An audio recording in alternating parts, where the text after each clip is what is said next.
Halo teman-teman, nama saya Nora dan saya seorang ibu, saya seorang istri dan saya bukan single parent.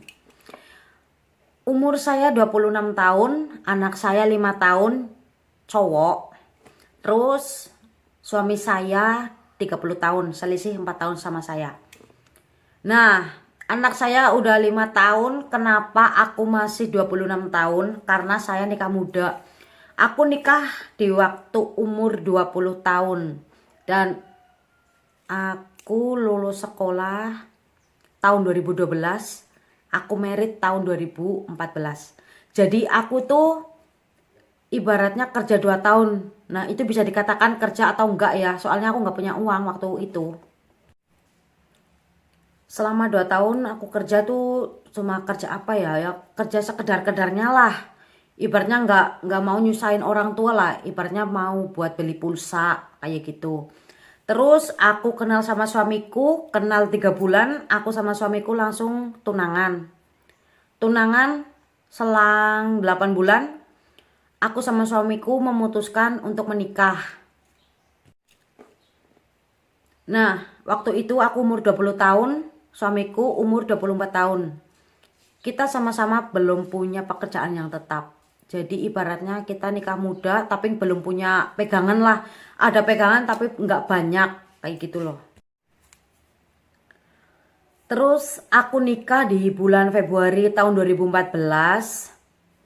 Selang 4 bulan atau 5 bulan aku hamil. Jadi ibaratnya aku kosong lah. Kosong gak langsung hamil sih ibaratnya. Terus aku hamil tahun 2015 bulan Maret, anakku lahir. Dan di saat itu aku belum punya rumah sendiri. Aku masih ikut sama orang tuaku dan ikut sama mertuaku. Alhamdulillahnya rumahku sama rumah mertuaku itu deket. Ya lumayan lah, ada 30 menit. 30 menitan lah, bisa dilaju sana sini lah. Nah, terus anakku lahir, aku masih ikut sama orang tuaku dan aku nggak kerja total. Jadi aku fokus sama anakku lah ya. Jadi suamiku yang kerja sendiri. Lah pokoknya gimana lah rasanya lah. Apa-apa itu harganya mahal. Kalau nggak kerja sendiri kita minta sama suami kan pasti kan malu kan. Kalau yang udah biasa kerja nggak kerja. Pegang uang sendiri. Nah itu sekarang pegang uang dari suami. Itu rasanya tuh nggak enak banget. Pengen beli ini, pengen beli itu, minta sama suami itu rasanya tuh malu lah. Soalnya apa? Kita introspeksi karena pengeluaran kita tuh banyak, butuh kita tuh banyak. Karena apa yang kita pengenin itu harganya juga pun mahal. Nah, kalau misalkan kita nggak kerja, kita minta sama suami. Waktu itu aku kan ibaratnya kan anakku tuh nyusunya pakai susu formula juga sih. Jadi kan ya beli pampers, ya beli susu.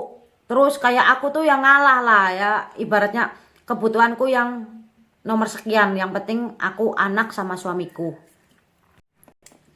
Nah, setelah saya pikir-pikir, beranjak hari demi hari, tanggal demi tanggal dan bulan demi bulan, aku berpikir, waktu anakku umur 16 bulan, aku coba minta sama suamiku, minta izin pergi ke luar negeri yaitu di Taiwan. Aku pengen kerja sendiri dan aku pengen punya rumah sendiri. Awalnya aku minta izin sama suamiku tuh nggak boleh. Katanya aku suruh ngurusin anak di rumah. Tapi kan setelah aku pikir-pikir kalau di rumah nggak kerja, itu kebutuhan tambah meningkat, apa-apa tuh tambah mahal. Jadi aku harus berpikir keras lah bagaimana caranya ya kalau kerja di sini tuh gimana ya. Kalau biar aku bisa misah sama orang tua itu gimana. Biar cepat ngumpulinnya tuh gimana. Otomatis seperti itu kan. Nah setelah itu aku pikir-pikir, aku mikir cuma ada dua minggu lah nggak ada bulanan. Aku 2 minggu mikir.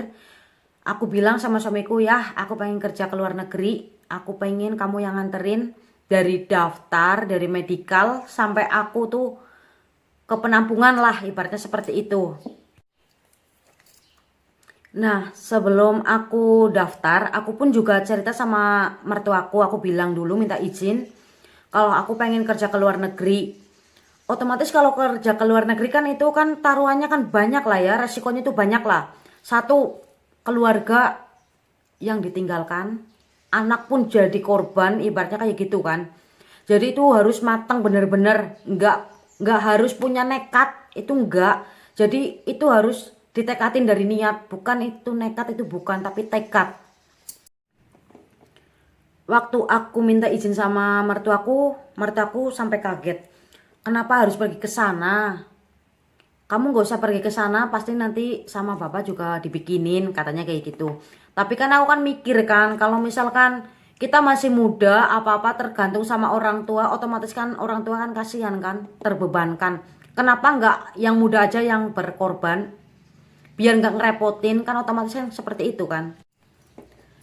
Aku bilang terus terang sama bapak mertuaku, aku bilang aku pengen punya rumah sendiri lah pak, tanpa ngerepotin bapak, tanpa ngerepotin orang tuaku. Aku bilang seperti itu karena aku masih muda, nggak apa-apa lah anak jadi korban, kurang kasih sayangku, nggak apa-apa lah, yang penting aku berjuang sama suamiku, nggak minta apa-apa dari orang tua lah, ibaratnya seperti itulah.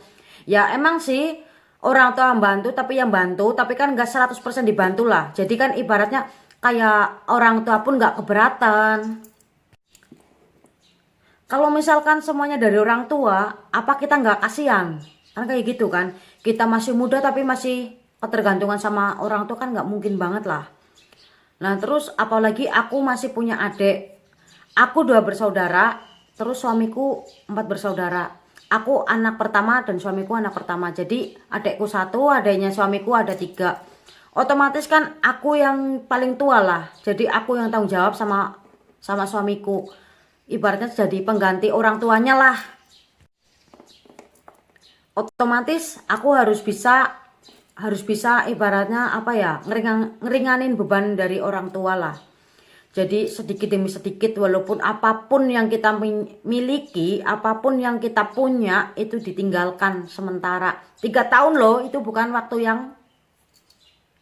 yang sedikit atau bukan waktu yang sebentar. Itu lama banget. Bayangin aja lah teman-teman, waktu aku pergi tuh anakku umur 16 bulan. Terus aku pulang anakku udah hampir 5 tahun kurang 2 bulan lah. Jadi perbedaannya itu banyak sekali. Waktu aku pergi, waktu aku baru berangkat ke Taiwan itu anakku baru bisa jalan apa ya. Ya udah jalan, tapi anakku kan jalan 9 bulan. Otomatis belum bisa ngomong lah, anakku belum bisa ngomong.